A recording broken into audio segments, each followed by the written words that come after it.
എല്ലാ കാലത്തും പൂക്കൾ തരുന്ന ചെടിയാണ് തെച്ചി, അല്ലേ? ഓരോ തെച്ചിയുടെ പൂക്കളും ആ ചെടിയുടെ വലിപ്പത്തിനനുസരിച്ച് വ്യത്യാസപ്പെട്ടിരിക്കും. ശരിക്കും പറഞ്ഞാൽ തെച്ചി 3 തരമുണ്ട്. ഒരു കൊച്ചു പൂമരമാക്കി വളർത്താൻ പറ്റുന്നവയുണ്ട്. അതിൻ്റെ പൂക്കൾക്ക് നല്ല വലിപ്പമായിരിക്കും. പിന്നെ മീഡിയം സൈസിൽ വളരുന്നവയുണ്ട്. അതിൻ്റെ പൂക്കൾക്ക് അധികം വലിപ്പം കാണില്ല. പിന്നെ കുറ്റിയായി വളർത്താൻ പറ്റുന്ന ഇത്തരം മിനിയേച്ചർ ടൈപ്പും ഉണ്ട്. ഇതിൻ്റെ പൂക്കൾ തീരെ ചെറിയ പൂക്കളായിരിക്കും. കുറ്റിത്തെച്ചി വളർത്തുമ്പോൾ ചില കാര്യങ്ങളിൽ നമുക്ക് പ്രത്യേക ശ്രദ്ധ വേണം. കുറ്റിത്തെച്ചി മിക്കവാറും എല്ലാവരും പോട്ടിലാണ് വെക്കുന്നത്. ഇതിൻ്റെ വേരുകൾക്ക് വളരാൻ നല്ല സ്ഥലം ആവശ്യമാണ്. വളരുന്നതിനനുസരിച്ച് പോട്ട് മാറ്റിക്കൊണ്ടിരുന്നാൽ വേരിന് കേടുവരാം.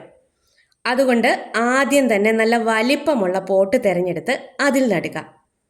നിലത്താണ് നടുന്നതെങ്കിൽ ഈ പ്രശ്നം വരുന്നില്ല. പിന്നെ സൂര്യപ്രകാശം. ദിവസവും 6 മണിക്കൂറെങ്കിലും നല്ല വെയിൽ കിട്ടത്തക്ക വിധത്തിലാവണം ഈ ചെടി വെക്കേണ്ടത്.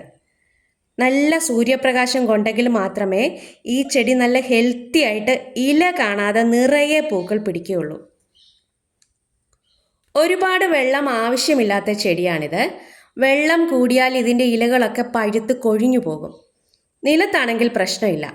പോട്ടിലാണെങ്കിൽ വെള്ളം കെട്ടിക്കിടക്കാതെ ശ്രദ്ധിക്കണം. പിന്നെ പ്രൂണിങ്. പൂക്കൾ കൊഴിഞ്ഞു കഴിഞ്ഞാൽ ആ ഭാഗം ഒന്ന് നുള്ളിക്കളയണം.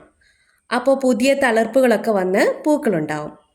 1-2 വർഷം കൂടുമ്പോൾ നല്ല ഹാർഡായിട്ട് പ്രൂൺ ചെയ്ത് കൊടുത്താൽ ഒത്തിരി തളിർപ്പുകൾ വന്ന് അതിലൊക്കെ പൂക്കൾ നിറഞ്ഞ് ഇല കാണാതെ നിൽക്കും. പ്രൂണിങ്ങിന് ശേഷം വളം ഇട്ട് കൊടുക്കാം. പച്ചില വളവും കിച്ചൺ വേസ്റ്റും ഒക്കെ ഇട്ട് കൊടുക്കാം. NPK വളങ്ങൾ കൊടുക്കാം. നൈട്രജൻ കണ്ടൻറ്റ് കൂടിയ വളങ്ങൾ ഇട്ട് കൊടുക്കരുത്. നൈട്രജൻ കണ്ടൻറ്റ് കൂടിയ വളങ്ങൾ ഇട്ടാൽ ഇലകൾക്ക് മഞ്ഞളിപ്പും ഫംഗൽ ഇൻഫെക്ഷനും ഒക്കെ ഉണ്ടാവാം. തന്നെയുമല്ല പൂക്കൾ നന്നേ കുറവായിരിക്കും. നല്ല രീതിയിൽ പൂക്കൾ ഉണ്ടാവണമെങ്കിൽ നൈട്രജൻ കണ്ടൻറ്റ് കുറഞ്ഞ വളങ്ങൾ ഇട്ട് കൊടുക്കണം. ഇത്രയും കാര്യങ്ങൾ ശ്രദ്ധിച്ചാൽ കുറ്റിത്തെച്ചിയിൽ ഇല കാണാതെ പൂക്കൾ കൊണ്ട് നിറയും. അപ്പോൾ വീഡിയോ ഇഷ്ടമായാൽ ഒരു ലൈക്ക്.